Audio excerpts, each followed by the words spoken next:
Because understanding great literature is better than trying to read and understand yet another business book.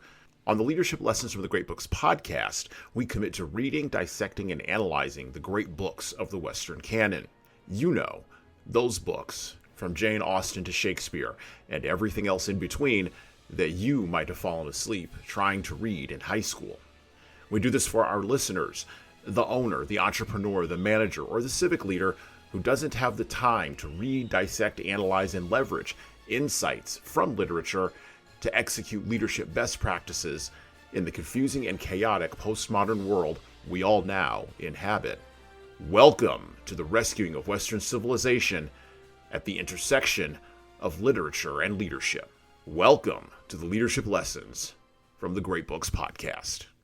Hello, my name is Jesan Sorrells, and this is the Leadership Lessons from the Great Books podcast, episode number 146. So this is going to be a catch-up episode. If I sound a little bit hesitant, that's because it's been a heck of a first quarter here around the podcast area.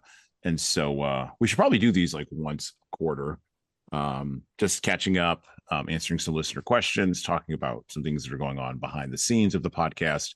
And I've got a little special treat that I'll be talking about with you all today as well. And of course, my good friend and partner in crime, Tom Libby, is joining us today. How you doing, Tom? I'm doing well. You cut me off in that last rant just before you hit the record button, but that's okay. We can go back to it if you want. No. So we're gonna go back to this is what we're gonna start on. So let me set the table for people who are just tuning in. If you are just tuning in and you are scoring at home, which you should be, by the way, if you are scoring at home. I remember when Dan Patrick used to say that back in the day. If you go into Google, like I have my curated Discover on my Google tab, and the first thing that's at the top of my Discover tab is the headline from the New York Times that says, and I quote, "AI hallucinations are getting worse even as new systems become more powerful." All right, Tom, go. Well, as I was saying a few minutes ago, I mean, this is not surprising to me, right? Like we've been talking about this. I mean, you and I probably spoke about this several times in the past 6 months when people, what was it, probably a year ago or so, where the world first started kind of getting AI crazy, right? Like AI's been around for a long time. This is not anything new for us. We've seen versions of AI coming out for give or take 15 or 20 years, right? Like we've seen some of this stuff coming out, but it's really hit the tip of the tongue of the public the last year or so. And we're talking some of the stuff that they're talking about, the hallucinations and this and that and the other thing, right? So about a year ago we were talking about it, and we said it's only going to get worse, and nobody believed us. And now they're seeing what they're and here's why. And this is the rant I was on a few minutes ago. So people are using AI to generate content. Great. I want to create what are the 5 best things about marketing in 2025? And I put it in the AIs of the world. I'm not going to name any specific because I won't, I don't want to we don't want to besmirch any competitors. Exactly. So we put it into the AI and it spits out a blog. We go and we read it and we go, oh, that sounds great. And you publish it. Now, if we do real due diligence and we fact check it and we do all this stuff and we make alterations to it and we fix it, great. But I guarantee you a small percentage of people are actually doing that. Most people are reading it real quick. They're perusing it and they're going, that's close enough. And they publish it. So the next time somebody puts in the bet, so let's say we do that in February. And now in May, another person says, give me the 5 best marketing ideas of 2025. That AI generated gobbledygook that's a bunch of BS is now part of the web scrape that the AI is doing for the content. So it's going to read stuff that wasn't validated, which means it's just going to produce more crap. Excuse the language, but it's going to continue on that. It's going to compound on itself. We all talked when we were little kids. We learned about compound interest, right? We did. This is the same thing with compound crap on the on the output of the AI, on the AI infrastructure. And by the way, the idea behind having more powerful system just means we get more powerful crap. We get more crap delivered to us out of the fire hose faster and better. Exactly. There's a guy who works in the place where I work at now, the desk literally behind me, and he has this sign that says caffeine doing stupid, pardon my use of the term, but doing stupid shit faster. Exactly. Like the lady holding the cup of coffee or whatever. That's what you're talking about, though. like exactly. Okay. So how is it that you and I, who are two sane thinking individuals, I mean, we may not agree on everything, but we're sane thinking individuals, right? How is it that you and I managed to figure this out, and yet Sam Altman, it still gets billions of dollars? This is the question. If we're so smart, why aren't we richer? I think part of the problem is, think about this for a second, Jesan. We both work and help. We help the startup ecosystem in a sense, Correct. right? We have right. we have a whole startup ecosystem. And what are we always telling people? That their startup you have to solve a problem or you don't go anywhere, right? Correct. That's right. The Sam Altmans of the world, think about it.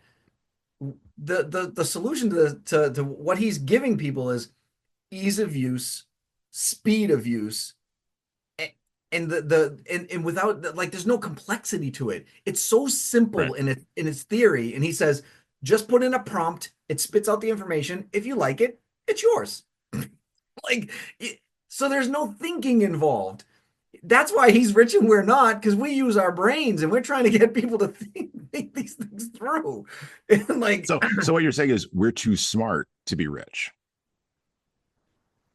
oh, maybe the word smart is a tough one to solve. Maybe it's we're too complicated. I think it's like we complicate as much as we try to simplify our own way of thinking and our own thought process. And then you and I talk a lot about a lot of different things, but it's he totally simplified the output of content. If you think about that from that statement, like, well, I will, yeah. But he never suggested or projected or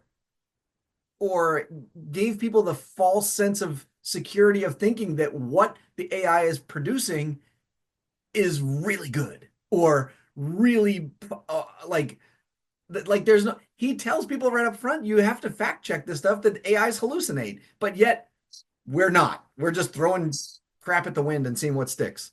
So I think you're onto something here on a semi-serious note. I think you were onto something here because a few years ago, maybe about 4 or 5 years ago, coming out of COVID, it occurred to me like a lightning bolt out of the sky, or like a phoenix rising out of Arizona, that I had overcomplicated my business. Yeah. And that everything could be simple. And I thought, because this is how my brain works, the complication part, I went, okay, I'm overcomplicating my business. I immediately in my brain leapfrogged to all these other people that were overcomplicating their businesses, all these other businesses that I was seeing. And I started thinking, how many businesses are just built on simple, to your point, simple concepts? And the simpler the concept, I think this is a business idea that folks should take from listening to this. The simpler the business idea, actually, the more money it will generate. And when I had that epiphany, I immediately went back to my complicated business. but it's true. Like, you're right. Like, I think there's a nugget of a semi-serious note. I think there's a nugget. Not even nugget. I think there's that's an element of truth. And you're the guy on the project that we're involved in. You're the guy who is always like, how can we simplify this? How can we simplify this? How can we simplify this? How can we scrape more garbage away from this to get to its genuine essence? And I will say, I mean, you're right. Like, I see this in, and I'm going to mention this early because it's once a podcast, I have to mention it. I see this in jiu-jitsu. Like, it looks so simple. And then I complicate it, the move, whatever the thing is that I'm supposed to do. And I know that at a certain point in time down the road, it will be simplified. but it's not simple to me now. It doesn't look simple to me now. And I think a lot of amateur athletes, amateur business people, and now AI, amateurs with AI, don't understand that simplicity concept. But that goes back to what Einstein said, which is if you could explain relativity, and I'm paraphrasing here, I'm sure he never said this, but if you can explain relativity to a 5-year-old, then you understand it. Yeah. Because it has to be simple. Oh, we recently had one of our joint colleagues, and we told her that she should simplify her pitch deck so that a 3-year-old could understand it, and she had no idea how to do that. Right. She's like, "What does that mean? How do I do that?" And I was like, "Okay, so take a step back, take a layer off, take a layer off. What is it at the core? What is that at the foundation? Like and we went through this whole process with her, and eventually she was like, "Oh, so if I say it this way," and we're like, "Yes, say it that way," because it's just, and again, I'm speaking in riddle here just because it's Yeah. what the content is, but Yeah. it applies to pretty much everything. And in your case, with me, and I do it with everything. It's not even just like theories or ideas or thought. I mean, somebody sent me, God bless him, but another one of our colleagues sent me a new book that he wrote, and he's like, "What do you think of this?" And I read it, and I started reading, and I got through 2 chapters, and I stopped, and I scheduled a call with him, and I go, you need to stop with the words. What are you doing? Like, why? Like, so I pointed out particular words in there, and I go, who are you trying to send this to? Like, college professors? Like, who's reading this? Because if I'm reading this, I don't want any of these words in here. And he goes, well, you understand what those words mean. I go, yeah, but they're SAT words. Like, you're throwing those words in there just to make sure that people know you're smart. Who cares? The smartest people on the planet know how to say what they need to say at a 5th grade reading level. Like, that's like the most, even like the best authors in the world, the Stephen Kings of the world, like these guys write at a level where the masses can understand it, not a handful of people. I will tell you. So I picked up I've had this book for a while, but I finally pulled it off my bookshelf because so in case you folks don't know, I have bookshelves at my home. You can probably imagine. I have a lot of them, a lot of books all over my house. It's not a Goodwill Hunting piles on top of piles of books kind of situation yet. But I have lived in something similar to that. I wasn't quite there, but I could see there coming. I could see the exit coming up on the highway. Anyway, so I under Goodwill Hunting, absolutely, man after my own heart. And I have books on those shelves that I have never read. I never cracked the cover of them. I just get them. I'm like, oh, I know this author. Oh, I know this title. Oh, this is something that might be interesting. I put it on the shelf and I'll revisit it later. Okay, cool. But I did pick up recently, well, not recently, but I opened up the book Song of Significance by Seth Godin, which was not his latest book, but his book before this one, whatever. Because the man's he publishes books like it's a bodily function. And he does. He would admit that. And after swearing that he was never going to publish a book again, I heard him talk about this on a podcast years ago. And he's like, oh, I don't have any more books to publish because all publishing is dead and nobody reads anything and wah, wah, wah, wah, wah, wah, wah.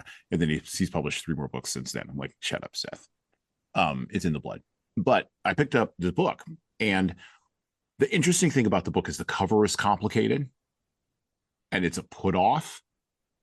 And then you open up the book itself and the content inside is simple. And I'm interested in his books, not necessarily for the content, because I got the joke. He's been saying basically the same exact things in marketing and in leadership and in people being good human beings. And you probably know some of Seth Godin's work, Tom, from the space that you're in. But the man's been blogging for 30 years, 40 years on the internet. He's an institution by this point. So he understands. I've got the joke, basically, is what I'm saying. I've got the joke. I understand what he's talking about. Complicated, but the word's simple. And that goes to your point about authorship. And I'll talk a little bit about a book that I've got upcoming. I go in the opposite direction. I try to make the cover as appealing as possible and as simplistic as possible. And then one of the greatest compliments I ever got on a book I published years ago was, The guy started reading it and he stopped. He said, I have tried to read this book 5 times and I cannot finish it. And you know how thick the book is? It's only like 90 pages. And I was like, it's okay. That means that on the 6th time, you'll finish it. And there, by the way, there's some movies like this. You're a movie guy. So A Clockwork Orange is like this. Oh my God. Like I watched that movie literally 10 times before I worked in an independent theater way back in my 20s when I was a film projectionist, when they still had people manually create the films and it wasn't just like plug it into a projector and then go like your DVD player at home. And we got an original silver nitride version of A Clockwork Orange. And here's what people don't know if they never did film projection. So back in the day, when people would build films would come in canisters. Like Lord of the Rings came in like 13 canisters. It was gigantic. It was stupid. And they had security and all this other kind of stuff, right? Because they're delivering film. If anybody rips it off, then it's a problem. Okay.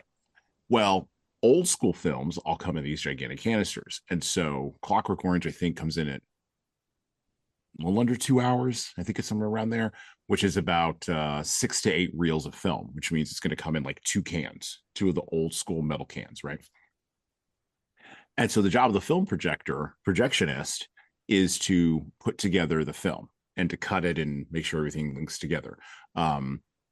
Martin Scorsese once said that the film projectionist is the final editor, has final edit over his film every single time. It drove him crazy. That's why Scorsese and Coppola and Lucas and Spielberg, all those guys, they all loved digital and they all pushed for digital. Well, not Scorsese. Scorsese likes film preservation, but they all pushed for digital because they didn't want that final edit from guys like me. Go ahead. Yeah, sorry. No, I was saying they pushed it. They wanted it quickly. They wanted it real quickly. Yeah. Especially Lucas. Lucas was pissed at guys like me. He hated us.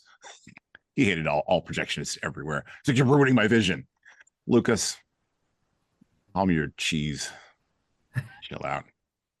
Telling a space opera story, for God's sakes. Yeah. Space opera story that was sold for $4 billion. That you sold it for, yeah, and then Disney ruined it. Don't get me started. Anyway, yeah. So I'm there, right? I put together the film. It's Stanley Kubrick. I know it's A Clockwork Orange. I've seen it 5 times on TCM. I can never get through it. I have to watch the whole movie to make sure I didn't screw up the final edit, right? So I put the movie on, I go in a theater, I sit down, I watched all of A Clockwork Orange, and on that 6th viewing, I finally got it.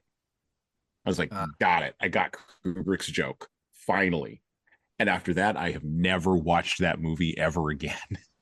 And I never will.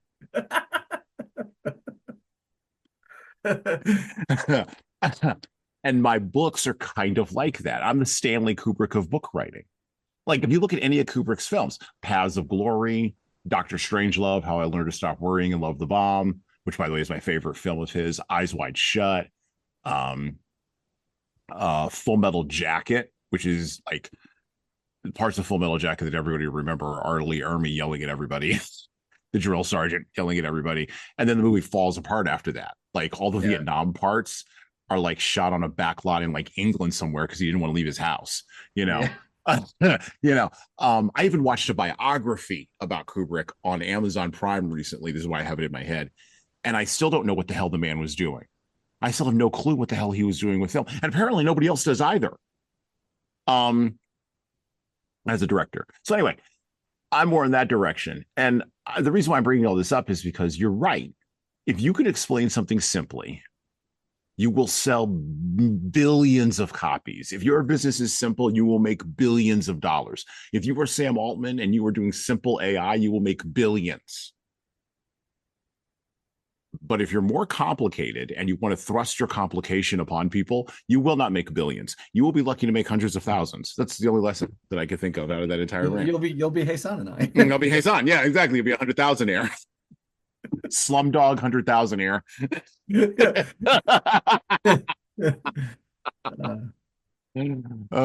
Anyway, speaking of that, so we've got a couple of different things that we're going to do here today. Now that we started with the AI thing, we're going to transition into this little gem of an adventure. So speaking of starting a business, I had a podcast media agency recently that I started.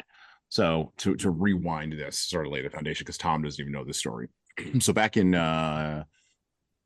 July of last year, June of last year, I started talking to the owner of a local co-working space in the town that I live in, because I was recognizing that podcasts were coming along. People wanted to do podcasts. People wanted to experience podcasts, and that I thought podcasts could be a part of a local community. In particular, moving away from sort of a Joe Rogan big idea podcast and moving more into local podcasts that serve a local market with local people doing interesting local things. Sort of like a regeneration of local media that has been hollowed out, just like local newspapers, right? Now, Tom lives in the Northeast, in a large city in the Northeast, large metro area of the Northeast, so he probably doesn't notice this as much. But I live in a rural area in the Southwest, and you know, if it ain't breaking on Facebook, people don't know anything about it. You know, that has like substituted for all that, and I'm sure this is happening other places. I'm sure it's not just my spot. Or I'm not ego driven enough to think that it's just my spot. Anyway, so I looked at this and I said, there's a market. We could do podcasts. And because podcasting was the hammer, there was a nail, hammer meet nail, boom. And so I met this guy, started working with him. I did a couple of workshops to convince the local people that, podcasting was something that you wanted to do. Got a lot of interest out of those workshops, made a little money off the workshops, sort of a proof of concept, right? It was a proof of concept tool. That was in July, August, September. And then we began the process of building a podcast studio. And that took us from like September to January because we had to put together the studio. There's a lot of complications involved in that, whatever. January, we go out and get our first clients based on our podcast workshop, start pitching it to the local community. A bunch of people signed up. At max, because this is not a thing that you do at scale. I figured I could probably handle 10 podcasts, right? And by the way, from soup to nuts, so doing everything from the editing to the video editing, audio editing, distribution, setting things up, setting accounts up, doing all the things that people don't want to do, making it turnkey for the creator to just come in, sit down, do their thing, and then leave, right? And started in January 1 is when we started. Well, January 6 was when we started, and shut that business down 2 weeks ago. As of March 30th, because April 1st was our last client day, basically, our last day of client work. So March 29th, March 30th, March 31st was done. I have never started a business, opened a business, and closed a business that fast. And there are some lessons that I think I can impart on this show, particularly for leaders. And I don't know if any of this will resonate with Tom, but one of the biggest lessons I learned is this one. Just because it's an idea in your head doesn't mean that it needs to be a business. Yeah, for sure. That was probably the hardest one, because the way I wired, I would just keep going. I'm like, I can make this better. It's fine. Like, I'll just dig in. I'll put in personal will. I'll sacrifice time with family, other businesses. I'll do all of that to make this work because, well, it's a good idea. Of course it should work. And I realized I had another flash. I'm getting life lessons all over the place this year, actually. but I had another flash. And the flash was, that's just ego. And how many of us are running businesses that don't need to be run for a population or a market that doesn't need our product or service and wasn't crying out for it, just based on ego? Mm-hmm. And I don't think that's a Minority Report thought. No, I agree. So that was the first big lesson. The second big lesson was that just because you're good at something for what you do, like I'm really good at what I do for this podcast. And I thought, well, I could take what I do good that's what I do good with this podcast and scale it up to other people, right? Because other people need it. But just because you do something good doesn't mean that other people need to take advantage of you doing that thing good. Oh, well, in the same sense, like just because you do something well for yourself does not mean that you can replicate it and do things well for somebody else. Bingo. I like one of the things that started bugging me in like February and early March before I finally decided to pull the trigger was thinking about Joe Rogan, like thinking about how successful Joe Rogan has been with podcasting, right? Yeah. And yet he doesn't produce anybody else's show. He's Right. like, y'all go off. Good luck to you. Like, you figure it out. But his secrets, his tips, his tricks, how he's doing when he's doing all of that, he's not sharing that with anybody. And he's got a crew of like four or five people. He's doing that well himself, and he's done. And he's like, I keep it small. And I think that's lesson number 2. Keep it small. He kept it simple. I knew you would love that. Like, why overcomplicate this by making it a big production company, right? Like, it's simple. Right. And he's Right. making Why? millions off of the podcast, even like it's so yeah. I like, again, it's a good lesson to learn. And then the third lesson I think I learned, because it always comes in threes with me. The third lesson I learned is, and you'll appreciate this because Tom just had a birthday. Tom went to a foreign location, and ate fermented shark, and he did not drink vodka out of an igloo, although I did encourage him to do so. Because I hear at that location the vodka's pretty good. And I know he's not a drinking man, but really, like, sometimes you just got to like take a sip of something, just like have the experience and say you had the experience. We call it in our house a no thank you bite. You take the bite, you go, no thank you. I've now tried it. Just being polite. You don't want to offend an entire country. We're doing enough of that later on. We're doing enough of that right now. We don't need Tom Libby doubling down. But I'm with you on this too. we don't need you to create an international incident. But he did eat the fermented shark. So if you know where fermented shark comes from. But the third lesson that I learned was that I'm too old to put up with nonsense. I finally, and I don't have to be. So I thought I was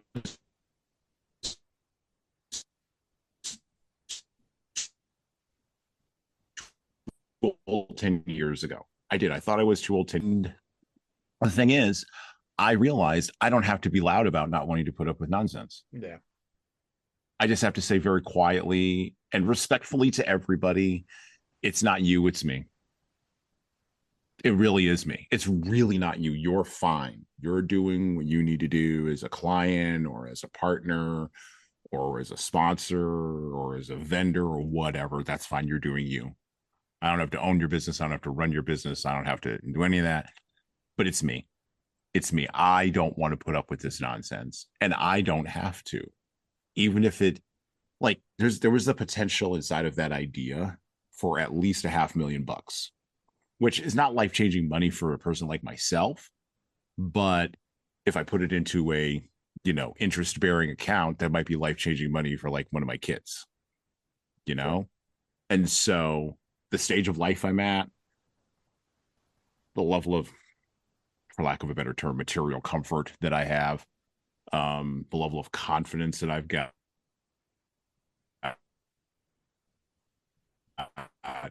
I was like, I don't need this kind of stuff when I go home to like my homestead and I'm like, I want to punch a cow.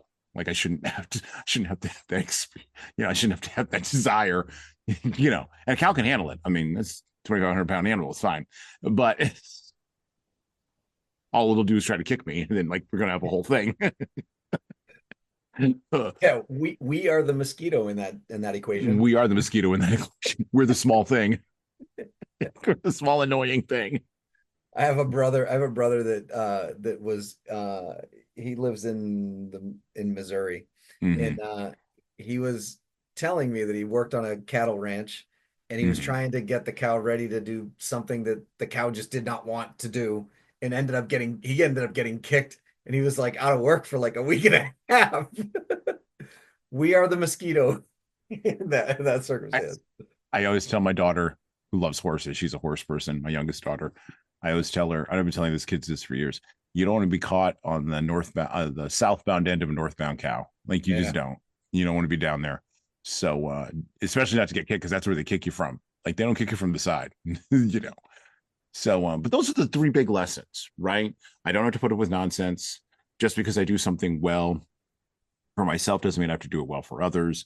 And every idea should not necessarily go to scale and be a business. And I learned how to check my ego in the last like 3 months. And that's like been a major business turning point. So I don't know if you have any thoughts on that or any. Well, I think it's interesting because, you know, and I've known you for a little while now.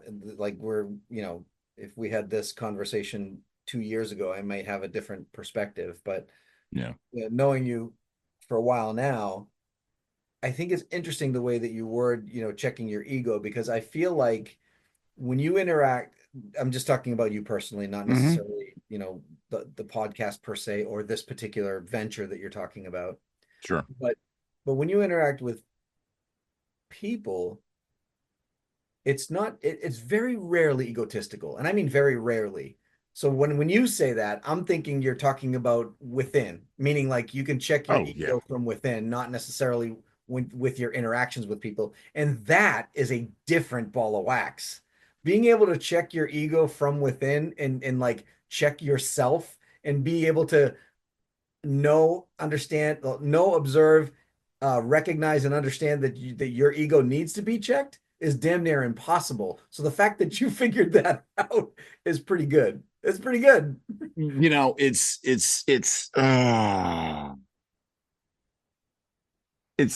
so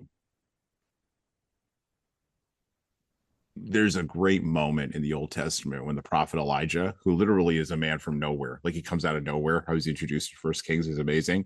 He just shows up at like King Ahab's palace, and he says, "Listen, the Lord God's going to shut up the sky and not give you rain for 3 years. You're going to have famine because you're basically worshiping idols ridiculously." And then he just walks out the court. It's like the most. It's the most sort of thug move ever for like a prophet in the Old Testament. No. It's not the. It's like the first thug move. Like it is the first thug move. Like the OG thug. The OG thug move. It was, and actually Elijah would probably appreciate that. And then of course at the end of Elijah's story, God just takes him up into sky in a chariot. Like Elisha's just standing there and he just goes up into the sky in a chariot because God's like, I can't even with this guy. I just got to go grab him. Like, it's amazing. Gabriel, put down that horn. I'm going to call him myself. I'm going to go get it. That's right. I gotta go snatch that Negro. I can't let anybody else take on this one. Sometimes you gotta go take care of stuff personally. I gotta say that man arrived. Yeah. Oh my gosh. Anyway, so after Elijah puts on a show basically for the people of Israel, and he has not a fight, but he has a showdown at the Pepsi Challenge of prophecy in the Old Testament with the prophets of Baal. And and he's talking smack. If you ever have an opportunity, it's in First Kings.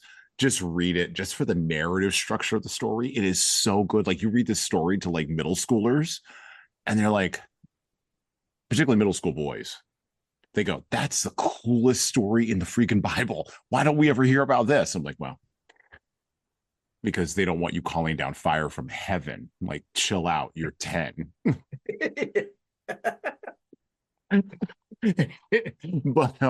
but after he does that, Elijah winds up in a cave because he's running away scared from Jezebel, proving that even a man out of nowhere could be afraid of a woman. Woman could still put fear into a man. Oof. Anyway, there's like a wind, but God was not in the wind. I love this quote. God was not in the wind. And there was a fire outside. God was not in the fire. There was an earthquake, but God was not in the earthquake. And then Elijah went out and he wraps himself in this cloth.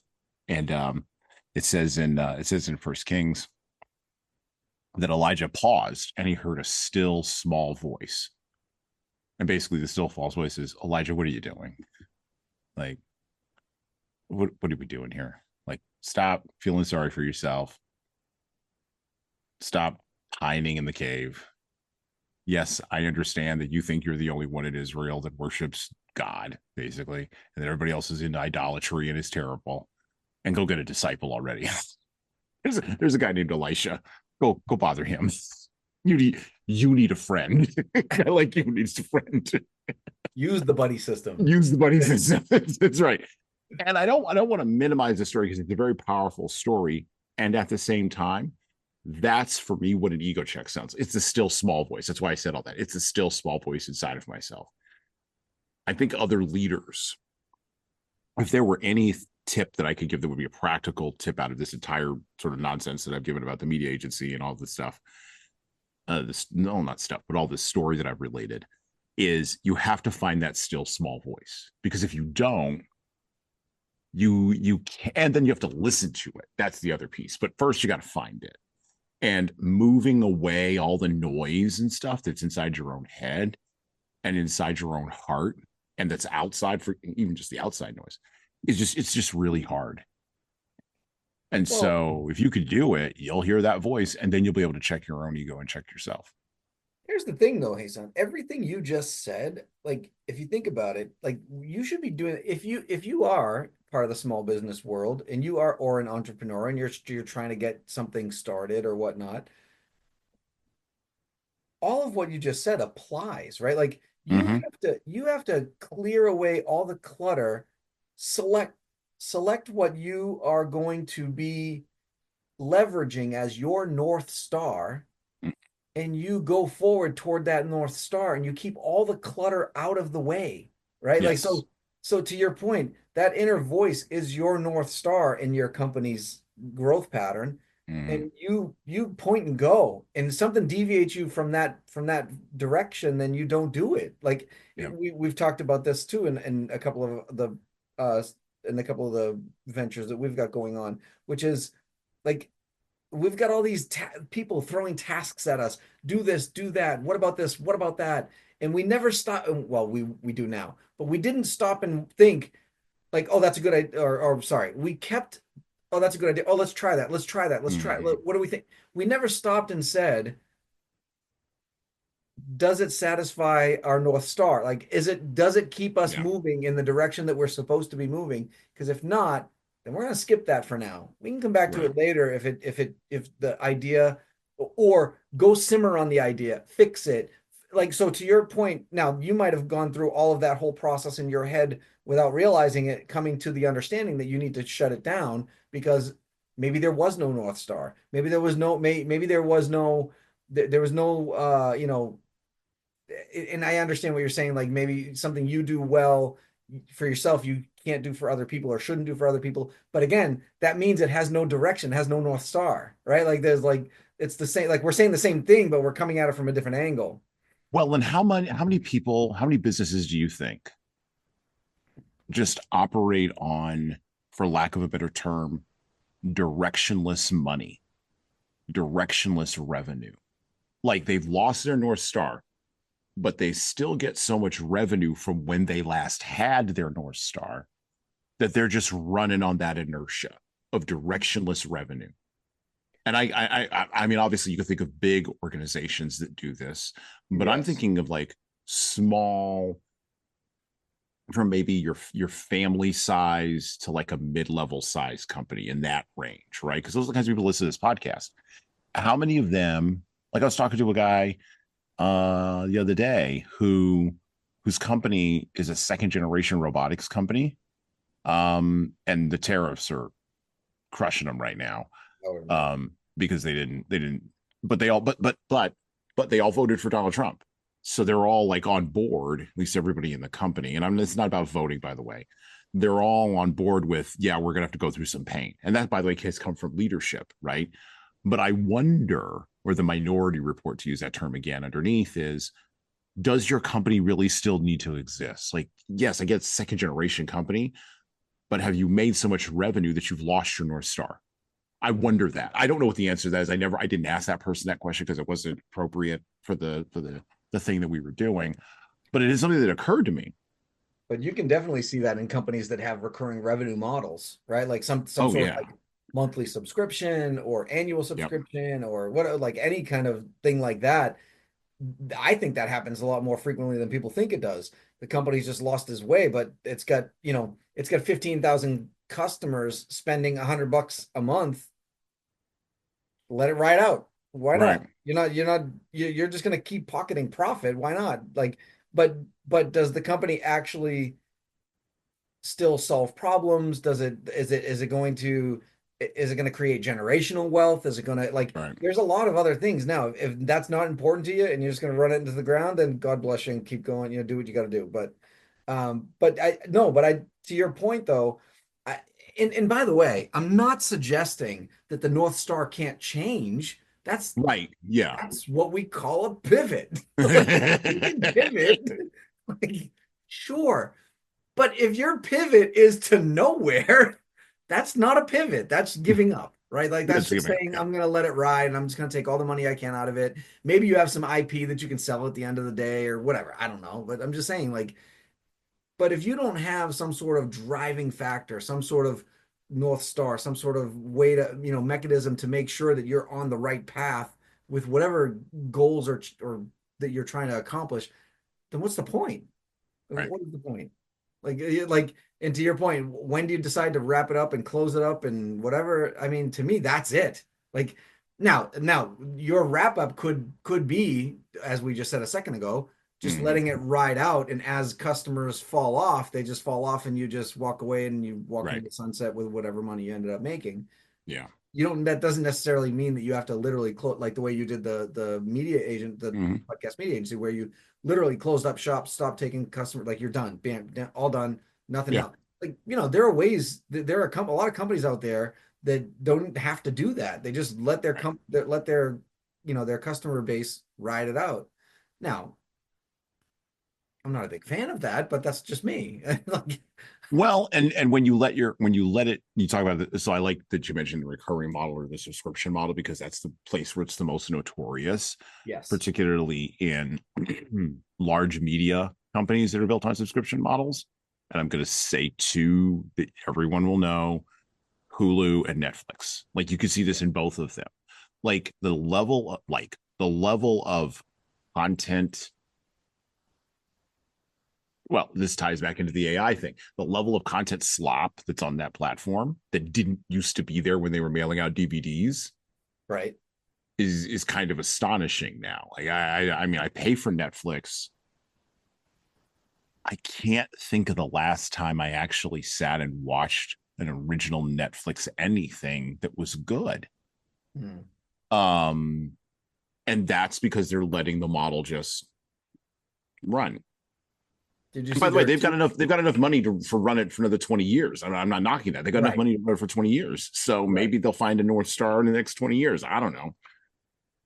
Did you see? So speaking of Netflix, and to your point, the last Netflix original movie that is currently in the top 10 is a new movie with Tom Hardy called Havoc. And I've heard of this. Yeah, I read a couple of blog posts about it, and I was talking to my wife. I was like, "Oh, we should watch." We're both Tom Hardy fans, so whatever. Like, we're like, "All right, we should watch this." It was Netflix produced, and I leaned over, I looked over at my wife at one point about halfway through the movie. I go, "This looks like a live action version of Sin City." Do you remember like? yes. I couldn't think of a better way to explain it, and it was just not good. I don't understand. Like, and here's the worst part. Here's the worst part, and I don't know if it's because we're just, we're a solid fan base for Tom Hardy, right? Like, Sure. I like a lot of his characters. I like what he does in movies. He's really good in Mobland. I don't know if you're watching the series show right now on Showtime.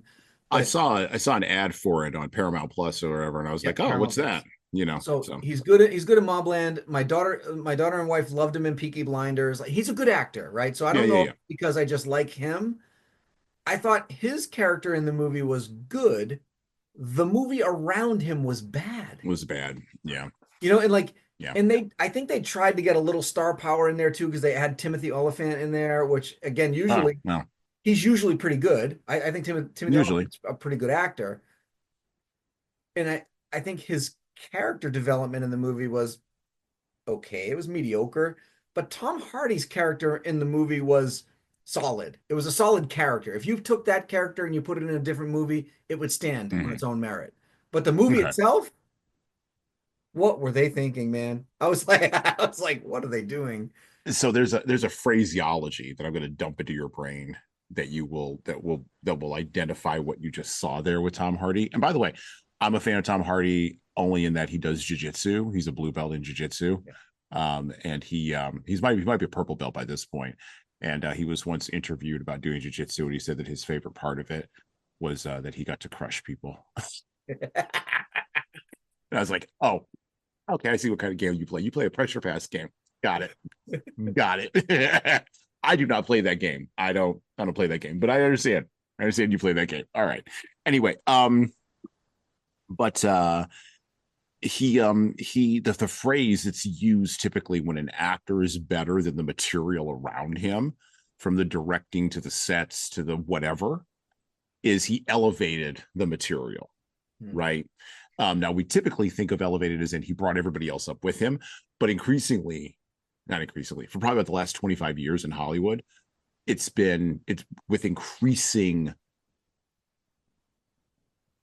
frequency, you get these actors that come in and they are like mercenaries. And Hardy's definitely one of those guys. Colin Farrell probably started this.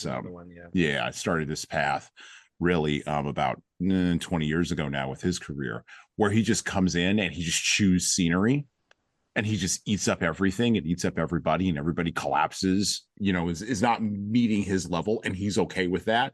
And Tom Hardy just go through like poop through a goose. And I did my job to the highest friggin' possible level, and all of you are B players, and now everybody can see it. And I don't know what you do with that, by the way, as a film editor and as a director, when you're in the room looking at the rushes and the dailies, and you recognize that, like, oh my God, he's elevating the material, and everybody else is like just standing around. They're like 5-year-olds. Yeah, but how do you not recognize that as a director? Right? Like, you're looking at this from from the lens of, how do I make this movie better as we go? How do I direct people to be better? That's your job. You're the because director. I think it's direct people to be better. So I think it's hard in a creative. So I saw this in my media agency. This is sort of one of the sub lessons, right? Because, and I'll frame it out this way: the person who gave me the space in the studio was like a producer. He was just sort of a producer role, right? Then we had the creative talent that was coming along and hosting the podcast or writing it or whatever. So that's your actors and your writers, right? What's my role? Well, my role is to direct. And so I'm thinking of one particular client where I had to be very careful how I talk to them, because they're creatives. And so the way you talk to a creative person who is not engaging seriously with the content is different than the way that you talk to a creative who is engaging seriously with the content, particularly if the one who is not engaging seriously with the content is considered to be the linchpin of the entire project. Yeah. For whatever reason. Maybe they bring a certain charisma, or they have an ego, or whatever, right? Or maybe they're bringing money. I don't know. But they're not elevating, even though they have status. Meanwhile, you got this person over there who you can sort of jerk their chain a little bit, and you do, and they elevate. And now you've got a weird dynamic in the creative process that directors struggle with. And I think so I had a mini version of that, a very, very tiny version of that, very small, right? But you see it, I think, at much larger versions in its scale in Hollywood productions. And I think these young directors, if you're a director who's under the age of like 65, you probably have never really, not even younger than that, let's say 55. If you're under the age of 55 in Hollywood, you've never really had to deal with like a Gene Hackman or a Clint Eastwood type. Those guys are long gone. Even someone like a Lily Tomlin, right? Or a Gilda Radner, right? Who would elevate material, or a Glenn Close or a Meryl Streep. Okay. Blake Lively is not Meryl Streep. Yeah. She thinks she I'm sorry. is. I shouldn't laugh. No, go ahead, laugh. It's fine. Like her and her husband are getting exposed right now because of their nonsense. Because they finally ran across a director that was like, "Oh, really? I have Instagram too. Like, what are we doing here? Yeah. Like, you want to go?" I was thinking the movie Tombstone.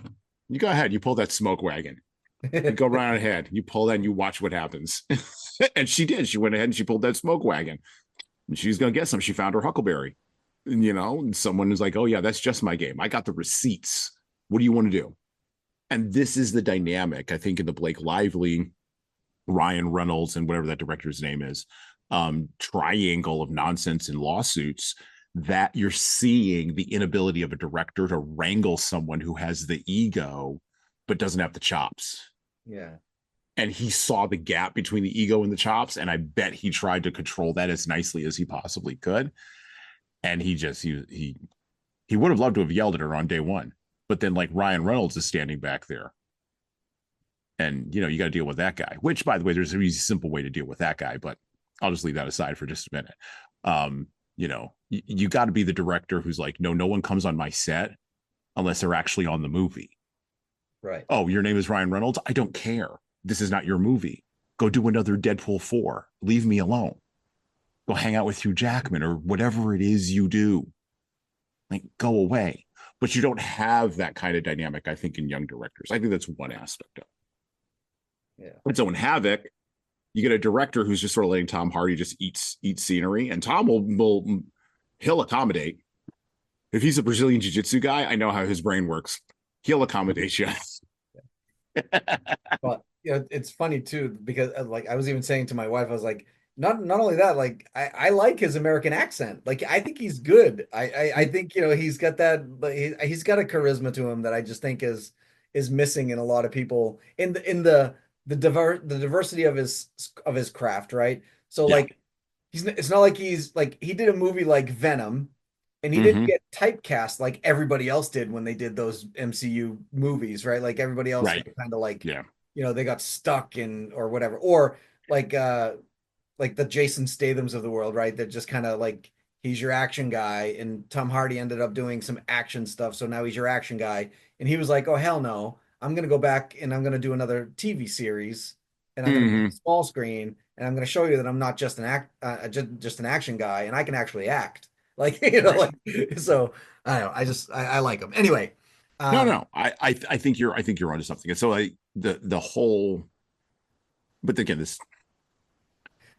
How do you go ahead?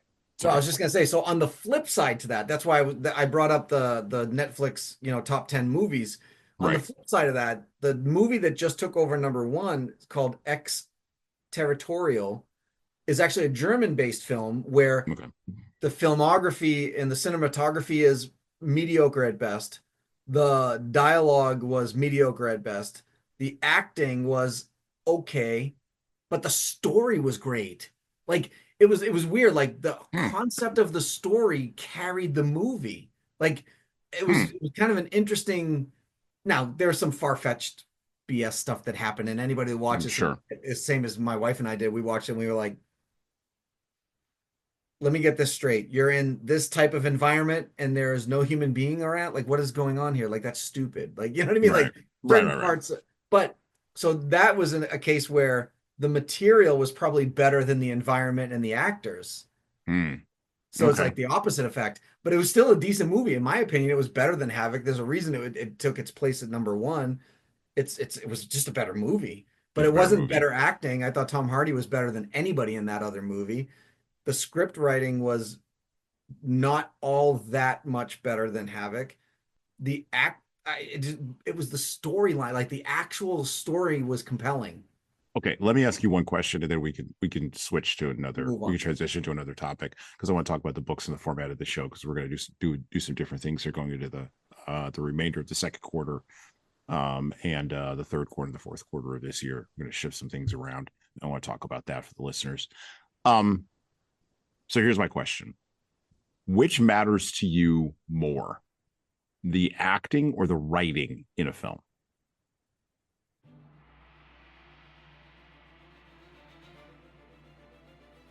Hello.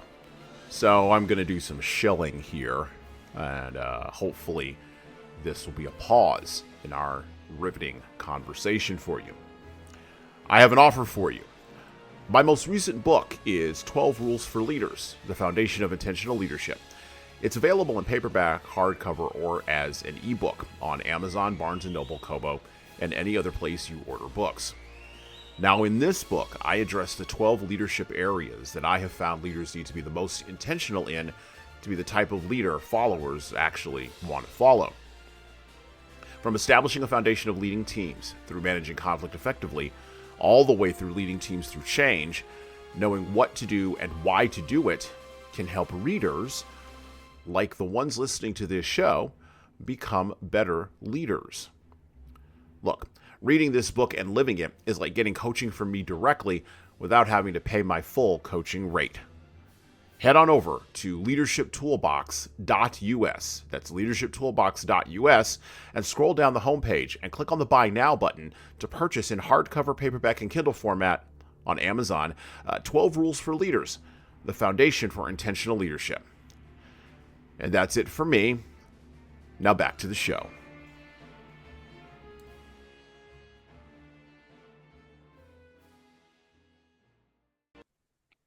I don't think there is one over the other. I think ultimately I would love to have good acting, good writing. I mean, obviously, Right. but as long as one is really good, I can tolerate the movie. Okay. So I don't have a preference of one over the other, but one has to be there. One has to be good in this, either the storytelling or the story, or the acting is just so much better than the material. As long as one is present, I can tolerate the movie. Okay. It's interesting. See, I started out with actors like way back in the day when I was like 12, 13, 14 years old. Then I started watching a few more movies, and then it switched to like directors. I was like, okay, this director will elevate material, right? And that's where I go into like Kubrick and not understanding him and going through his whole oeuvre. We've but then talked also about directors a lot, whether it's Jordan Peele or Christopher Nolan. Like, Christopher Nolan, talked about directors a lot, so I totally get that. I definitely get that. Like directors still do matter to me. I agree. But at a certain point, and I don't know if it's when I crossed over my 30s, I started caring more about writing. Mhm. And I started recognizing that there's some writing in some stories that the way modern scripts are written make no sense and probably didn't need to be made. So for instance, what's a movie where the writing doesn't hold up? That's a more modern movie in the last 10 years. Oh, Mr. and Mrs. No, not Mr. and Mrs. Smith. Well, no, not that one. Because action movies are too easy to like bang on. I was just gonna say that. No. It's like action movies shouldn't apply. Yeah. Most of the time, the writing in action movies are terrible. They're terrible. Okay, I gotta go back. I gotta go back at least 10 years just to make it sort of a movie that, or more than 10 years, to make it a movie that that no one will recognize. So Mulholland Falls, which had Nick Nolte in it back in the day and whatever. That movie doesn't hold together. Yeah. Matter of fact, if I remember correctly, it's been a little while since I saw it, although recently did pop up in my Amazon Prime, so I might go revisit it. But it falls apart in the third act. And that's typically, by the way, where most movies fall apart, is in the third act. Like, this is my one knock with Christopher Nolan when he tried to break the 2-act structure as a director with Batman, particularly the third Batman movie. The 3-act structure exists for a reason, Chris. Like, don't mess with it. You have to have 3 acts. You have to have a beginning, a middle, and an end. And you can't crack the middle and have like a full, like, throated 90-minute beginning and a full throated 90-minute end. Like, it just doesn't. The only director that I'm aware of who is able to successfully crack the 3-act structure and do it in a way where you don't notice it was Alfred Hitchcock in Psycho. Sorry. Birds too, I think. Yeah. Oh, yeah. Absolutely. Yeah. There you go. Yeah, I'll throw that Yeah. one in there too. Yeah. He's the only one. Spielberg doesn't even screw with the 3-act structure. Yeah. So in the third act, the writer has to either, like Chekhov's gun, has to give me something and work with it and bring it to conclusion, or not. And if things aren't working, and I'm noticing this increasingly in movies, if things aren't working in the first act and in the second act, like if people aren't saying the right things and behaving in the correct ways, and by correct, I just mean correct for the script and correct that's believable. Yeah. Like Snowpiercer, the movie that entirely took place with Captain America on the train that was like going around the globe or I whatever. remember that. Yeah. I'm like, Yeah. nobody I had the understood how, right? Like, I had the same feeling with Knives Out. Like, oh, well, there you go. Yeah. like Knives Out, and even worse off because the star power that was in that movie, Right. right? Like it had really good actors in that movie. How as a director are you not able to make that movie phenomenal? Like, but it wasn't. I thought it felt, and to your point about connecting the dots between the 3 acts, I thought Act One was actually okay, and then it just got worse for me. Like it just felt worse from the beginning, right after the like, because they did a good job with some of the introductions and why the family members, why they were the way they were, who they were, who was who, and like that was all fine, and then it just continued to go downhill from there for me.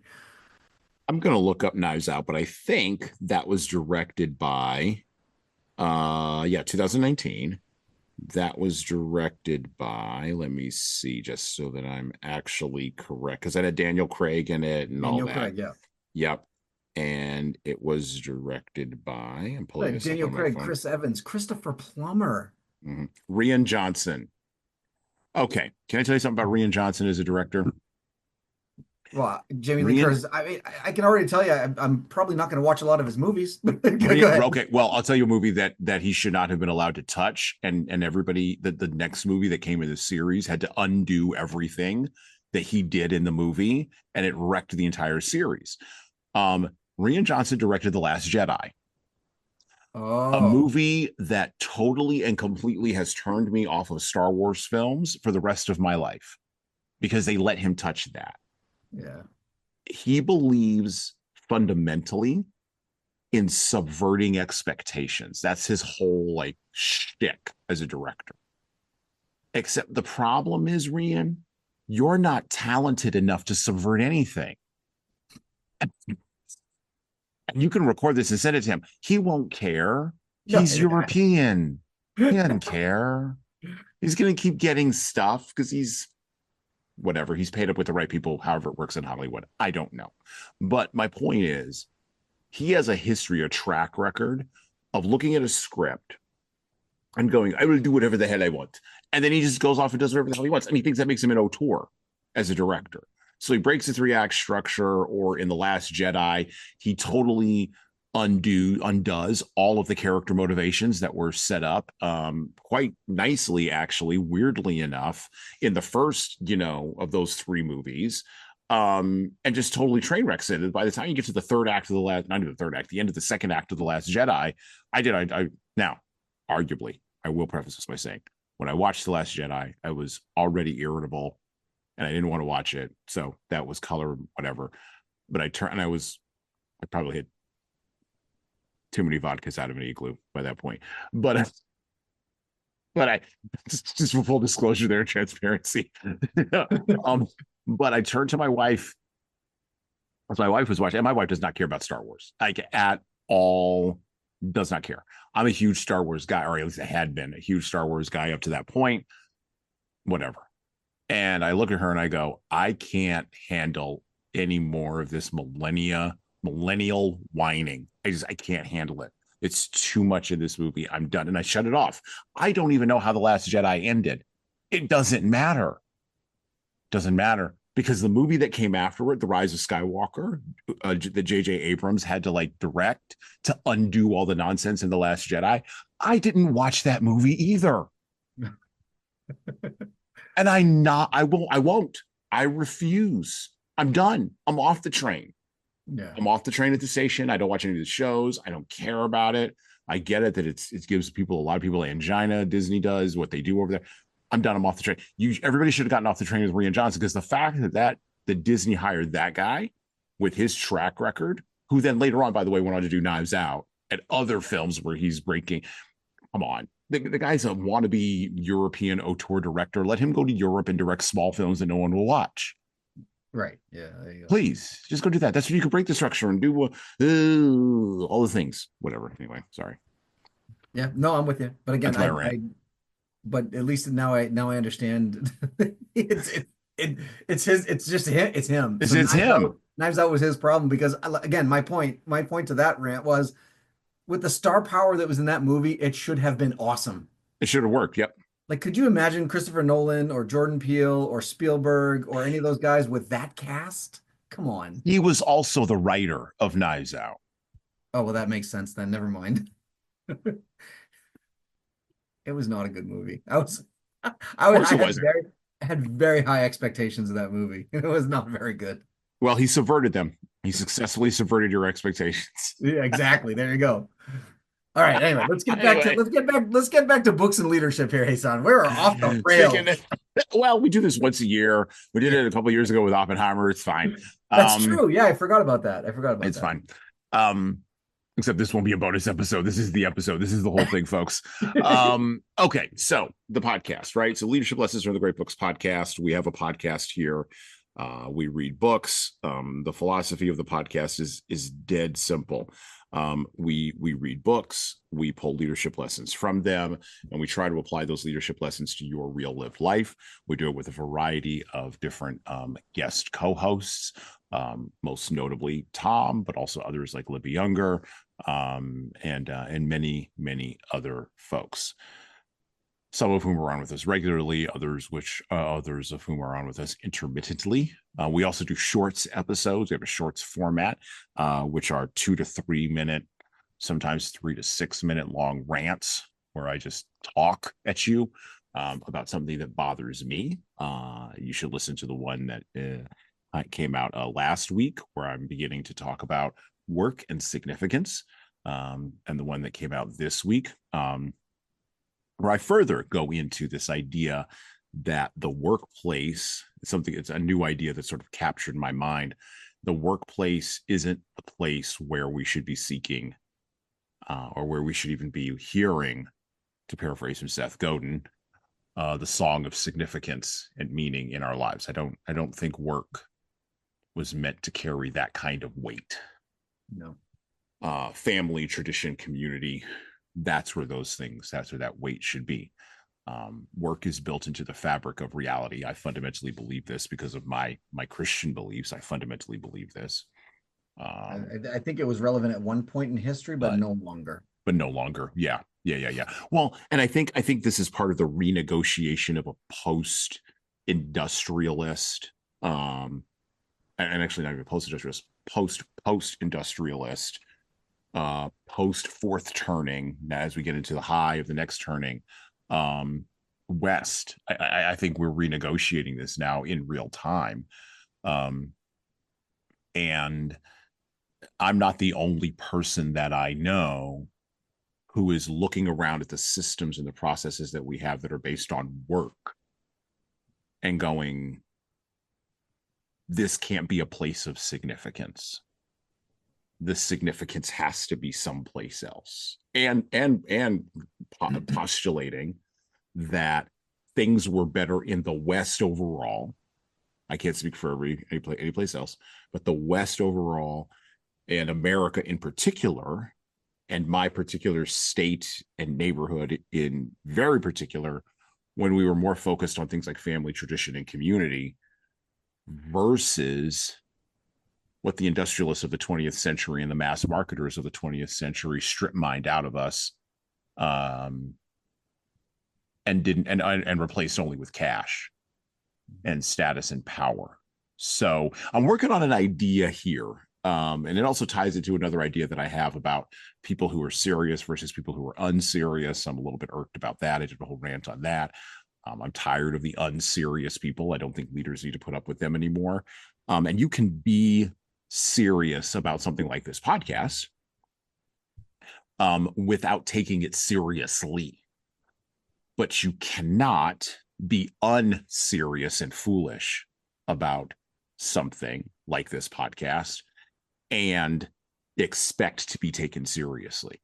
And what we've had in our culture, I believe, is particularly over the last 25 years, has been the rise of the unserious people. And this is not just in our politics, although that's where it's most bald, because everybody can it's most see. obvious too. Correct. That's right. But I think you see it in the way in which the decline of the neighborhood 7-Eleven. Let's go to the neighborhood 7-Eleven. When I walk into my neighborhood 7-Eleven, and this is not the fault of the people who are working there, this is a bigger thing that they are operating in. But when I see someone barely wiping down the Slurpee machine and they can't even do that well, that's because they don't take that act of wiping down the Slurpee machine seriously. They just want to get paid their $18.33 an hour, barely wipe the Slurpee machine, and go off while they have the little iPod earbud in their ear, maybe listening to a podcast. I would hope, but more likely than not, they're not. And so that's unseriousness. And again, it's not their fault. They're operating. I don't blame individuals for this. I don't even blame or hold accountable 7-Eleven for this, because 7-Eleven can only operate within the parameters of what they're given as far as human capital. I blame families and communities and traditions. That's where the blame lies. That's where the fault lies. That's where the accountability lies. And quite frankly, that's where the saving of all of this will lie. So I'm working on a couple of different ideas in the shorts episodes, in drips and drips and drips. You should listen to those every week. It's basically my version of Seth Godin, just dripping an idea out over the course of 25 years. And I might write a book about it. I did an outline this weekend of another book. I'll talk about another project that I've got going on here in a little bit, but I'm a big fan of essays. I think that's going to be the way to go. Anyway. So the podcast format, the main format of the podcast, though, is the book, right? So we read War and Peace. Like we were supposed to read War and Peace today, and I'm already 5 books behind, right? Or Tender is the Night. We just covered Parade's End. That was our most recent new quote unquote content episode with Libby Unger. I read Considering Genius, the writings of Stanley Crouch, because I am obsessed with this idea of improvisation as a method for getting us out of leadership problems. And it's improvisation that's unique to America, because jazz is unique to America. No one else does it the way that we do. And in that lies the keys to our successes in the next turning. We also talked about Shop Class's Soulcraft this year on the podcast, a book that if I had read it 30 years ago when I graduated high school and everyone kind of was sort of introducing Google to me and was talking about how the entire future was going to be high tech. If I had read Matthew Crawford's Shop Class's Soulcraft, I probably would not be doing this podcast right now, or it would look totally different, because my life would have been totally different. It was one of those kinds of books. I looked at it and I thought, my God, like I'm 45 and it's too late. It's too late to make the shift now, but I can give it to my 19-year-old. So I did. I gave her a copy. I said, read this.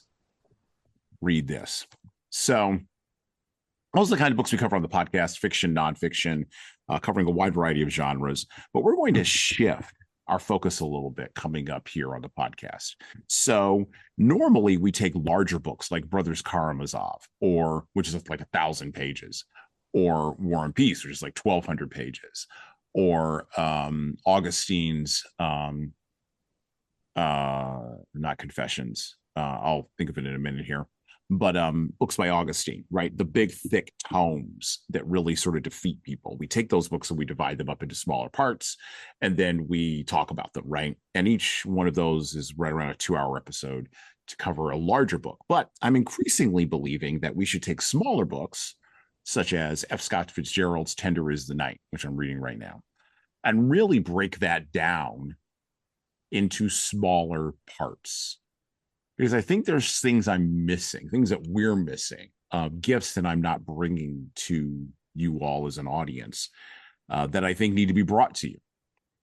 I'm also not sharing these gifts, I think, at a comprehensive enough level with my guests.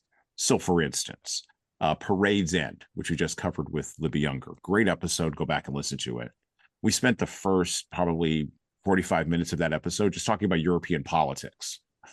And I was giving her a historical dive into European politics. Most of the history I probably got wrong. My timelines were all screwed up, but at least I understand a little bit about European politics. And she asked me a question projecting forward European politics, right, to the next 25 years, because I am a little bit obsessed with the future and where we're going. And that consumed the first 45 minutes of our conversation. But that means we had less time for Parade's End. And inside of Parade's End, there's so much information in there. There's so much good stuff about feminism, male and female relationships, World War I, British colonialism. How do you lead when you have, to paraphrase Rudyard Kipling, the white man's burden, whether we agree with that framing or not? It was there in leadership. And I'm saying this as a minority, and Tom's a minority. And yes, it's there. Like you just, there's certain things you just cannot overlook. The book was written in 1934. It was written for a Victorian audience. And so how do we deal with those kinds of things in a really meaningful way, in a deeper way on the show? And so I'm thinking we're going to take smaller books and we're going to take longer time with smaller books. So one of the books that I want to get to this year, I do want to get to The Empire of the Summer Moon before Taylor Sheridan gets his hands on it and releases to the public whatever it is he's doing.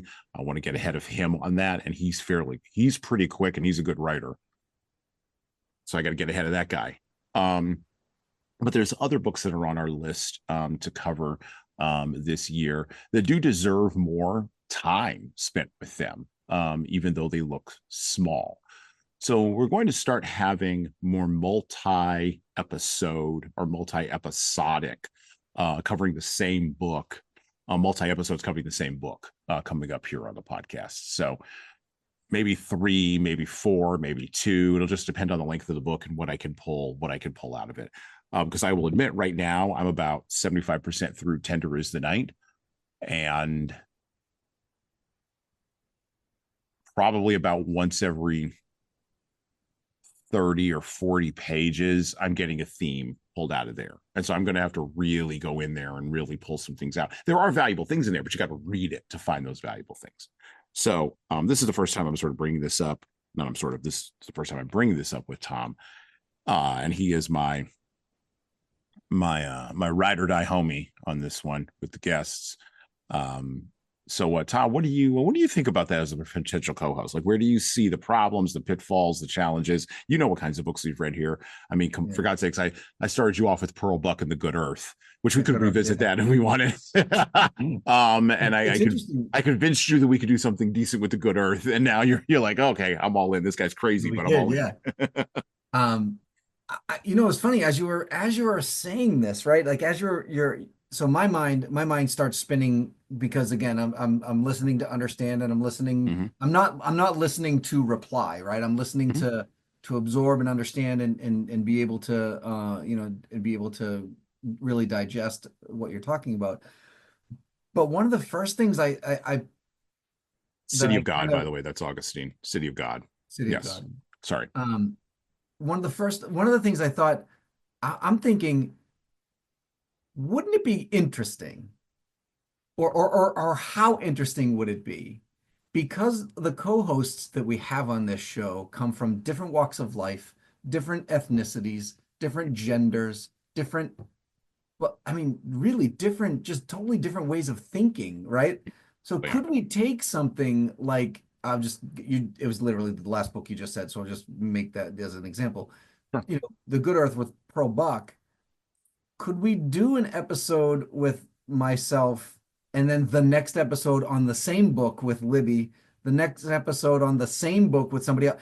And because of our different backgrounds, we're going to have very different views or vantage points from this book, very different explanations for leaders and what they should or could do. And there might be some opportunity to resonate with people. So again, I don't know what your download, I don't know what the download volume is or how many people are actually listening to this podcast, but there may be some validity to audience sharing, right? Meaning Mhm. like maybe you have an audience that chimes into Libby more often than other co-hosts, or Mhm. do I just lost his name. You have another pretty regular co-host, Dorolo Nixon. Darrell. Thank you, Darrell. Yeah.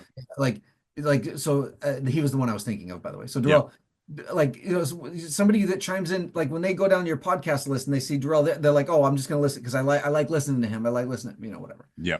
But if they see it's the same book, would they be Mhm. more likely to go, oh, well, what are these? So all three of these people were talking about, and maybe I'll go listen to what because maybe like they're hearing something that I say and they go, oh, Libby was totally off, like was Yeah. totally in a different direction. And like, you know what I mean? Like, again, as you were saying this, I was thinking, my wheel started spinning going, so Jesan, stop reading 800 books a year. Maybe Right. you just need 12. Maybe I just need One, 12. one a month, right? Like, it's like, This can is we also selfish. simplify this for you? I know. I will admit this is selfish, right? Because I do look at the list of books that I have prepared every year and I go, and I breathe out. And then I take, as I tell my son sometimes when he gets hurt or taken by surprise, and like in soccer, deep cleansing breaths, son, deep cleansing breaths.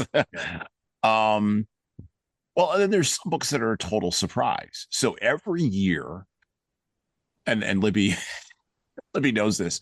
I've been for 2 years. I've been trying to crack Brothers Karamazov with Libby, and I just can't get there. I just can't get there with her. And it's not an issue of her or really me. It's a challenge of the book, right? It's Dostoevsky. Like we did Crime and Punishment, and we only did the first 4 chapters of Crime and Punishment with David Baumrucker. So what I did as a result of that was I sicked Baumrucker on to the Brothers Karamazov, and still haven't gotten there. So it's one of those things where there are certain books that are just hard. They just are. Like we have not covered, and we won't until next year sometime, James Joyce. Like I started reading not Finnegan's Wake, the other James Joyce book, but Finnegan's Wake will serve for the time being. You start reading Finnegan's Wake, and I realized this with Joyce. I realized when I was reading that I'm probably not smart enough to analyze this. And I don't think I'm a dumb guy. I don't think I'm the smartest guy on the block, but I know I'm not like trailing it right in the back end of the IQ pool. So, but even I found Joyce to be hard, right? Ulysses. It wasn't Finnegan's Wake. It was Ulysses. I read like the first probably 120 pages of Ulysses, and I struggled, not because the words were hard, but because the ideas were complicated and layered, and there's a lot of meaning. And Joyce wants you to go into that book with respect because it's a serious book. And so if I'm going to bring Ulysses or Finnegan's Wake or The Dubliners, I think he wrote that too. If I'm going to bring that to this podcast, I want to treat it with the weight that it deserves. Same thing with the Russians. I want to treat it with the weight that it deserves. Now, Tolstoy, on the other hand, I've been a fan of Tolstoy since I first read Anna Karenina back when I was 15. I don't know why I was able to bang through that. I just was. And then I read the War and Peace a couple of years after that, and I've never been defeated by Tolstoy. Probably because he was a guy like I would have hung out with, like personality wise. He seemed like a guy that I would have been like, he and I would have been okay. That's my ego talking there. But the way he writes, the way he sort of frames things, the way he frames his world, the level of cynicism he has, tinctured by wisdom, I resonate with that. And so I've never had any trouble with Tolstoy. Matter of fact, I always have to slow down with him because I'm speeding up too fast. Same thing with John Steinbeck, reading East of I was Eden. just going to say Steinbeck. That's Steinbeck for me. Right. For me, it's Steinbeck. Your Tolstoy is my Steinbeck. Yeah. So, I would read that. If that guy wrote the Yellow Pages, I would read it. Yeah. And it's just easy. It just like falls off just falls off your consciousness. So, okay. So this idea has some merit. I wanted to run this by you. And by the way, I'm not suggesting we do one book a month and everybody gets a crack at it. Maybe it's two. Right. Maybe you think of the pairings, right? Like maybe Right. one book is, Libby and Darrell, one book is Darrell and I, one book is, myself and somebody, JP, whatever. Yeah. Like Whoever. But like I like the idea. And then, right, you could wrap it together with having, like, if you're struggling for episodes to fill because you're not able to catch up on reading, if you're doing this 2 episode per book kind of philosophy, you can have a third episode with both guest hosts on at the same time. And So then you could talk about the varying degrees of thought processes behind like whatever concepts are being drawn out by the book. One goes one way, one goes the other. Now, if all three of us are on the same page, that itself could also turn into an interesting dialogue, right? Of like, because just because philosophically we think the same thing doesn't mean we all get there the same way. Right. Well, so a book like have you ever read Alice Walker's The Color Purple? No. Okay. No, but so I'm we did familiar. we did Color Purple this year. I got to admit, I read Color Purple and I was not a fan. And partially it is because the leadership lessons that you get from The Color Purple aren't the ones that Alice Walker thinks she's giving. Well, number one, she doesn't think she's giving leadership lessons, but if she were, they're not the ones that the text would sort of put forth as this is the lesson, right?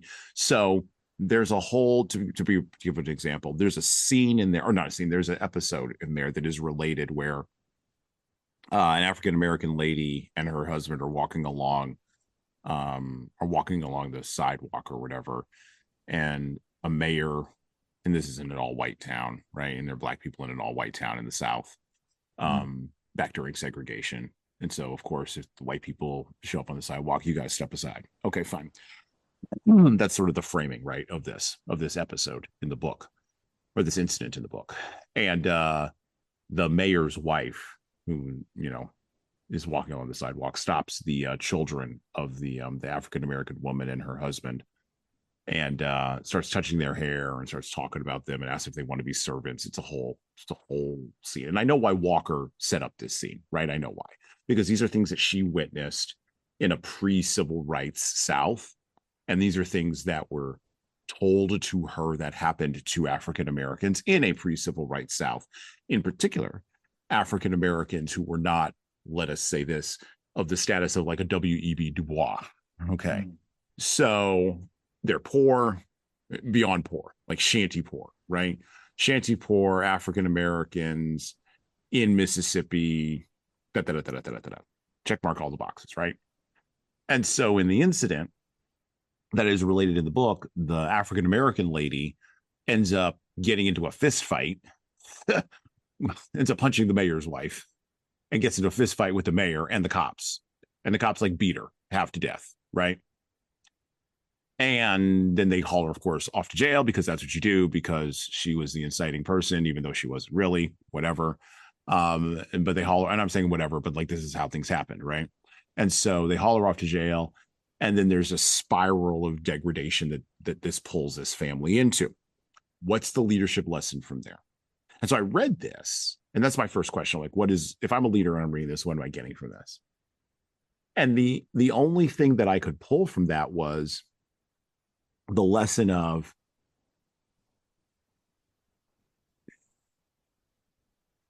demanding, it's a Malcolm X lesson, demanding respect. Like, you're going to respect me, and if you don't, I'm going to clap you.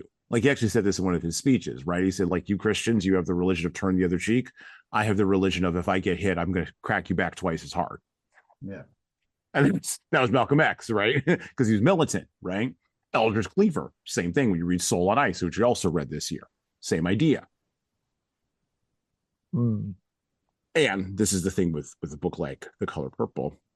I, as an African American, am removed from that. I don't have those kinds of troubles. And by the way, neither do my children, because sure, you can argue, you can assert, and people do, that people like Alice Walker and everybody who came before them went through this so that you don't have to.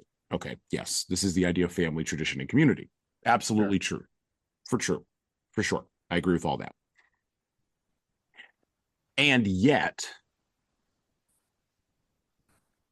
and this was the direction I went in with The Color Purple, the revolution is over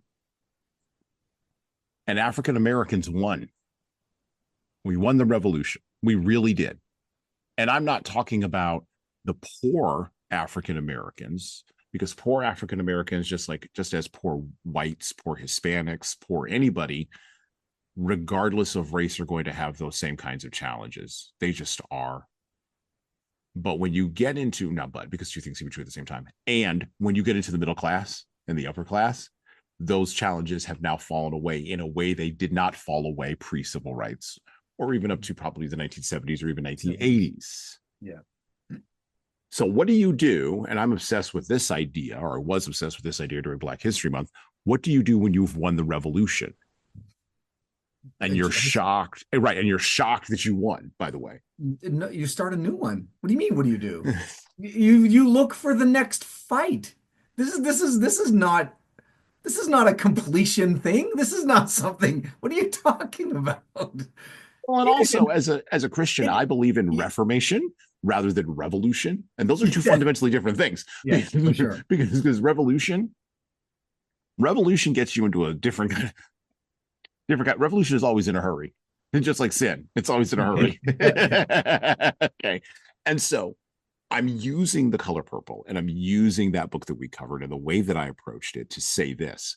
If I had had 4 other hosts feeding into ideas on that, I might have come to some different conclusions. I could be persuaded out of it. Yeah. So, because I don't, again, I don't think the Black community or the African American community won yet. I think there's going to be a winner and loser when the poor, like you just made mention, the challenges that the poor face, regardless of race, color, or religious beliefs, whether they're Black or white or Hispanic, it doesn't matter. The poor, I think we're going to win when all of them collectively are fighting the same fight.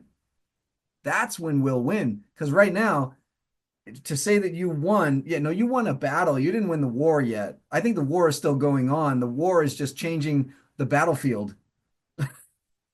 I mean, a new battlefield.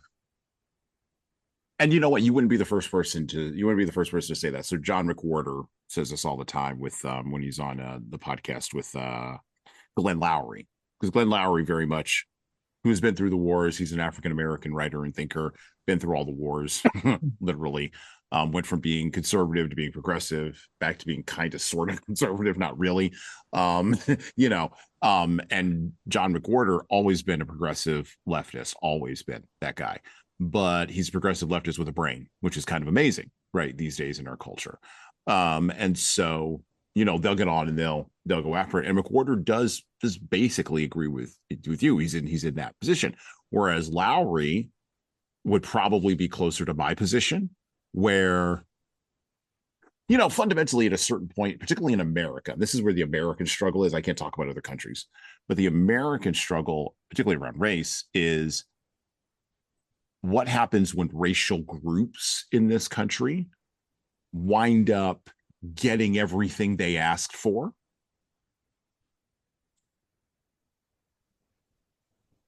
And it still wasn't enough. Now, maybe your ask was too small. That I can maybe accept. But even if your ask was gigantic, right, and you got it, you have the curse of the victor. I think of the Amy Mann song from the movie Magnolia. You got what you wanted, and now you can hardly stand it. And I think African Americans over the next, I would say, 10 years, maybe 15. George Floyd was a blip, an important blip, but a blip nonetheless, because there's a trajectory, there's an arc that's happening in the African American community that I could speak to because I see it. there's an arc, an upward to the right J curve. It's slowly happening, and it's going inch by inch, step by step, as is the usual with African Americans in this country, inch by inch, step by step. But every generation of African Americans has to, they're not refighting the revolution. They're fighting a new thing on new ground every single time. So, and like I said, I believe in Reformation, because Reformation is the leaven through the loaf. It's slow.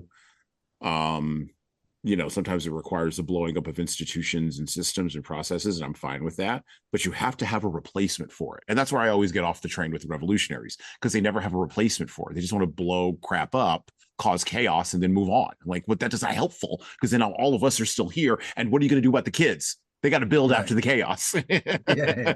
You have no plan. So anyway, but that's a conversation that would have been interesting to have with you and Libby Younger and DeRollo Nixon and Dave Baumrucker. Like, I could have aligned for all four of you up and had that interesting conversation. And you're right, I would have gotten 4 different perspectives. So that would have been fascinating, and it would have been fascinating for our listeners, I think. So I wonder if the formatting, I do like the idea of having one book. Now, I don't think it would be effective to do it from the beginning with 2 guest hosts, right? Like, it would be too much. It would be too much all at once. But if you did the same book, 2 episodes with the same book, 2 different co-hosts, and then possibly a 3rd episode with the both of them on, and maybe the script is for you, like, I want to talk, we don't need to go through the verses of the book again. We just need to go through your opinions about this particular, like, okay, we talked about, chapter 3, this topic came up. Tom answered it this way. Libby answered it this way. Darrell answered it this way. I'd like to talk about where's the overlap and where's the discrepancies, and what do we do about those, and how do leaders decide which version of this should be on the forefront of their mind based on what? Based on the type of company they have, based on, like, again, you decide on the script what that question looks like. I think it could be interesting. Yeah. I think we're going to and it'll limit the amount of books you have to read. Yeah, exactly. Give myself a break. Yeah. Oh my gosh, you have no idea. I'm drowning. Oh my God, I'm drowning. I got too many other things going on. I'm killing businesses. I'm picking up other ones. I'm doing this. It's the whole thing. Okay. No, I think I wanted to run that by you. I wanted to run it by you live. I think this is going to be something that we are going to do. I think we might start with Tender is the Night, or we might start with the book that comes after that was supposed to come after that. But yeah, we're gonna rejigger this format a little bit mid-season, kind of see if things work a little bit differently. I do also like the idea of maybe like a quarterly or maybe biannually recap where you bring on all of your co-hosts and you just talk about overlying themes that happened throughout the course of X number of books or whatever that you were, so Yeah. And you should be able to kind of, basically categorize where the top 5 or 6 themes have, like, and then say, all right, now as a panel, let's talk about theme number 1, number 2, whatever, and like let's kind of, I think it would be cool. I think it could be interesting to have an extended version of the podcast episode. Maybe it's not an hour, maybe it's 2.5, 3 hours, maybe it's 3 hours or whatever, where you can take a whole quarter's worth of podcast episodes, get four guest hosts on all at the same time, and now really attack a really good subject matter. Like, and maybe it's 3 different subjects, but it's really in-depth conversation about it. And let's get down to the nitty-gritty about, like, I mean, we're not all leadership. I guess we're all leadership people in our own right. I mean, I know, I understand you're probably the guy being the, like, you coach leaders to being better leaders. None of the rest of us really do that, but we're leaders in our own right in different versions of our life. So I think that also could be very, very interesting. Yeah. Like, maybe it's I not agree. once a quarter, maybe it's twice a year. I don't know. I don't know what the time, maybe it's once a year. I don't know, but something like that I think could be interesting as well. Yeah. Okay. We're gonna futz around. We're gonna move some things around, listeners. We are going to, and hopefully this will answer some listener questions that they have about format, about books. We have been starting to get some interesting listener feedback from episodes that we've posted on YouTube. So keep sending us that feedback. Also keep correcting us when we miss small things. I love that as well. I love being corrected. I don't know everything. Sometimes the internet is smarter than me. Not often, but sometimes. Reminds me of that. Do you remember the stand-up comedian Stephen Wright? Oh yeah. Probably the most dry, Yes. monotone person on the planet. But one of the comments that he made, every time I hear it, it still makes me laugh. And you just said something that was close to it, which is he said when he comes out the stage, he goes, "You can't have everything. Where would you put it?" Cracks me up. I was like, damn, he's right. Like, where would you? I don't understand. Like, we just leave everything where it is and just claim it as yours. Like, I don't even. That's brilliant. That's brilliant. That's brilliant. That's brilliant. That's brilliant. Oh my gosh, that's killer. He was a genius comedian. He was. Oh, Stephen Wright. Oh my gosh, I haven't thought about that dude in years. By the way, he was from my neck of the woods, just to let you know. Oh, of course he was. Of course he was. Of course he was. Of course. One day we're going to talk about that neck of the woods, but not today. Not today. Yeah. Not today. So as we close our episode today, and thank you for listening to the Leadership Lessons from the Great Books podcast, I have an announcement to make, saving it for the end of our episode today. So from 3-time least selling author, a guy you would know, comes his next book, a book on culture, a book on the challenges that we face in various areas, a book about what we do here at the end of the fourth turning, about the business of living in the world, and his own personal issues, because what the heck, when you write a book like this, you want to put a bit of your own self in it. A book written in somewhat the tone and the style of a James Baldwin, Notes from a Native Son, or even a Joan Didion, Slouching Towards Bethlehem, essayist or reportage type model of essay, but without all that Hunter Thompson gonzo journalism kind of thing going on. A book that does feature political opinions, or at least ideas, but it also features things like, or features essays, actually, that focus on human beings being our pets' emotional support animals, which we are our pets' emotional support animals, or what we're going to be doing and what it's going to look like in a post-Christian 21st century in America, or how ideas spread, or how fictions give people meaning, which, by the way, they do. This is a book that will talk about closing gaps in anticipation of the network leap. And of course, pursuant to our previous conversation, a book about revolutions and realignments. By the way, there's a quote in this book. If you're from Citizen Kane back in 1941, "You're the greatest fool I've ever known, Charles Foster Kane. If it was anybody else, I'd say what's going to happen to you would be a lesson to you. Only you're going to need more than one lesson, and you're going to get more than one lesson." By the way, this is an essay writing about the Democratic Party and where they need to go, because we do still need two functioning parties in America. A book from your host, Jesan Sorrells, soon to be four-time least selling author. This is the desk copy. That's why all this stuff is sticking out of it if you're watching the video. A Voice Crying in the Wilderness, a collection of literary essays by Jesan Sorrells. This book will be coming out in July of 2025, available for late summer purchase and just in time for the holidays. I am also going to finally knuckle under in my recording location, deep inside the back end of a warehouse somewhere in an undisclosed location. I'm finally from there going to record the audio version of this book with me reading the essays, some of which you can see on my or read on my Substack. And so I do have proof of concept that people will actually click on them and read them. Whether they'll read them in book form is another matter altogether. But this is a book that I probably should have published last year, but I couldn't finish it because it didn't feel as though it were the right time.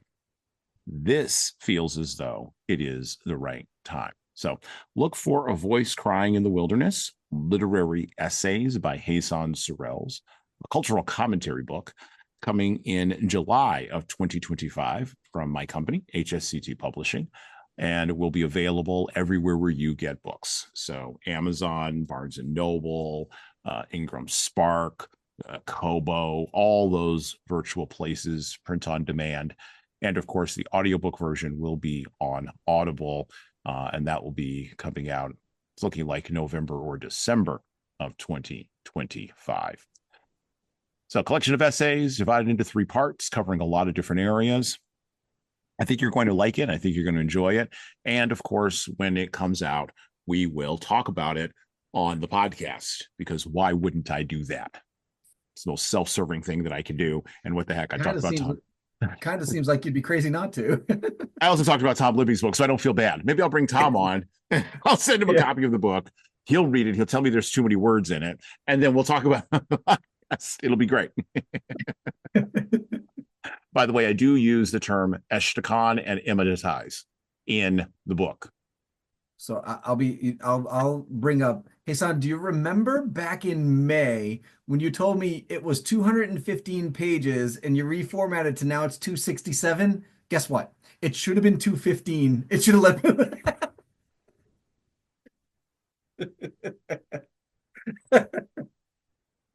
You should have avoided that Libra Baskerville type. Avoid all of that. Just use Cambria. Use Cambria fonts. And I don't want to hear about emanatizing or whatever this other word is anymore. Exactly. Oh, my. Stop using SAT words. Stop using SAT words. We all know you're smart. Quit. So this book is coming out, like I said, in 2 formats, and we are flirting with the idea of doing a hardcover format as well. That'll be a little bit smaller. That'll fit right there on your desk. But yeah, this is my 4th book, and doing self-publishing it in a little bit of a different mode than I did before. So it's been very interesting, and it's the most personal book that I've released so far. Really talking about, particularly in the personal issues section, things that actually may have or may not have happened to me in the course of my life that have influenced how I think, how I act, and how I walk in the world, and decisions that I have made thus far. All right. Final thoughts, Tom, before we close out this episode. Here's a fun thought. What if we took all of the episodes of, well, not all of the episodes, but let's say we took our favorite episodes of this podcast, took the transcripts, and co-authored a book that was basically a leadership book based on, I'm just thinking out loud here. No. I've already thought of that, and I have a repository of transcripts. It's just sitting there. So yeah. I do have an idea. I actually have a journal. It's a black journal that was made out of an old album cover. So it has like the old 45 RPM actually embedded in the cover. It's kind of really cool. Oh, that's actually, I like that. It's kind of slick. Found it in like a used bookstore, like walking around here locally. I was like, oh my gosh, and then I got it. Anyway, so I write in all of my book ideas, my premises, my essay ideas, things like that. And it acts as sort of and I haven't had one of these journals in a long time, but it acts as a repository for that. And so interestingly enough, probably about a month and a half ago, I started noodling on the idea for a podcast book, because I've wanted to do a podcast book for years, absolutely years. But I wanted to make it, hardcover with like full color photos in it, and just make it real fancy, make it like a collectible. And people who know me tell me that I am crazy, and that is a ridiculous waste of resources. But I think it would be cool to pull off something like that at least once. Yeah, I think it could be, again, potentially could be very cool. Well, we'll sit down and we'll talk about it. Maybe we'll come up with a sales plan. We'll figure it out, because we do need a sales plan for that, sales and marketing plan, if we're going to do something like that. Because the inputs there, I do have the number for what the inputs are for doing that. But the inputs going into that to make that worthwhile, you got to have the output on the other end. You know, you have to, so to make that worthwhile. But Amazon is doing really, really high end hardcovers now. So that's, I saw that. It's really good. Cool. All right. But no, that was my last thought. All right. Awesome. Well, that's it for today. Thank you, Tom Libby, for joining us on the Leadership Lessons from the Great Books podcast. And with that, well, we're out.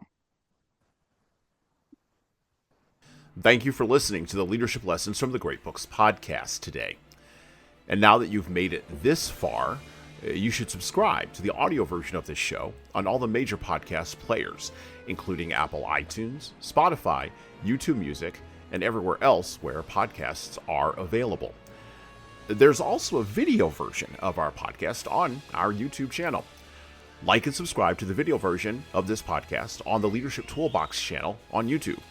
Just search for Leadership Toolbox and hit the subscribe button there on YouTube. And while you're doing that, leave a 5-star review if you like what we're doing here on Apple, Spotify, and YouTube. Just go below the player and hit 5 stars. We need those reviews to grow, and it's the easiest way to help grow this show. And tell all your friends, of course, in leadership. By the way, if you don't like what we're doing here, well, you can always listen to another leadership show. There are several other good ones out there. At least that's what I've heard. All right. Well, that's it for me.